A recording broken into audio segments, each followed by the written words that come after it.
Guys, ngayong araw nga po ay magluluto po ako ng ginisang talbos ng kamote guys. Nabili ko po kanina umaga dyan po sa Talipapa.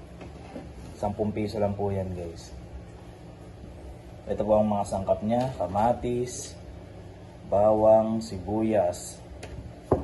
Tapos ito po ang ating ginisa na less sodium, 30% po guys. Shout out po sa iyo, Tita Julieta, dahil po sa binigay niyo po, maraming po ang napapasarap na lutuin. Haji ginisa, baka naman. Tsaka, ito po ang sasawag ko. Tuna po guys. Wala po kasi yung nakagisnan nating sardinas na panahog. Kaya, ito po na lang ang gagamitin ko guys. Tara po, luto po tayo. Let's go! Ano nga po nilagay? Itong sibuyas.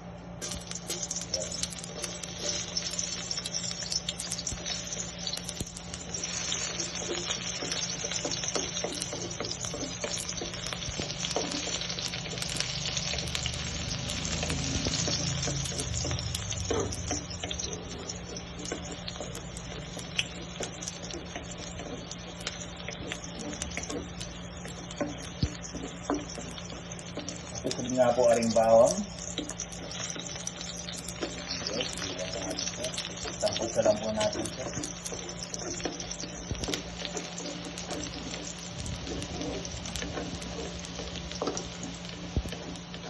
Pag medyo mapula na po guys, pwede na po natin ilagay ang kamatis.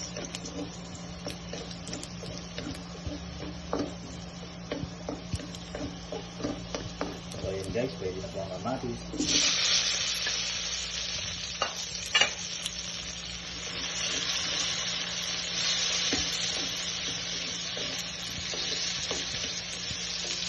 Lagyan po natin siya ng konting patis. Guys, konting-konti lang.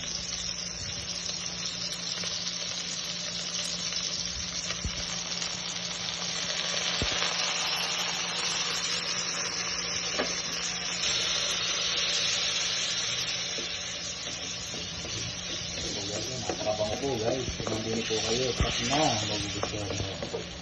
Actually, ngayon po subukan ito ang bargay ng tuna. Ginisang talbos na kamote guys. Madalas po sinalagay yung sardinas na may tomato sauce. Sige po tayo ng sabaw guys.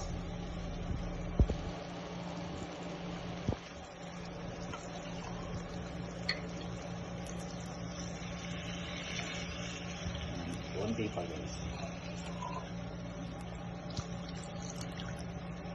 Lahat natin guys. Ayan po. So ayan guys, pag kumulo po siya, pwede na po natin ilagay yung talbos. And then, ito pong pampalasa natin guys. Wait po natin siyang kumulo. Guys, dahil po kumulo na po, pwede na po natin ilagay ang talbos. Yes. Hindi marami na rin pala ito guys.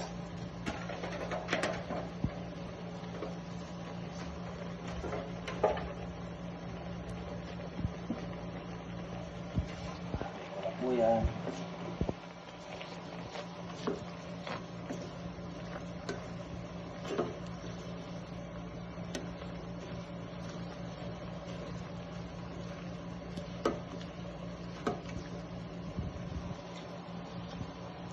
Dahil na-stick naman itong kawali, kaya yung spatula naman po gagamitin ko.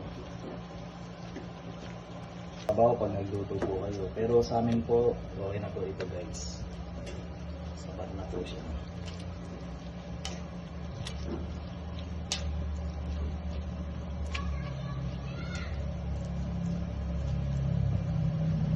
So yun guys, lalagay ko na po ang seasoning powder, ang ating ginisa. Salamat po Tita Julieta Corpus. Kaya hindi po natin lalahatin guys. Tapos po, aluin po natin.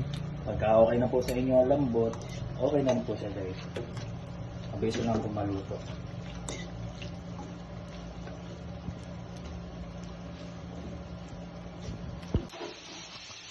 Ayan na nga po guys, luto na po ang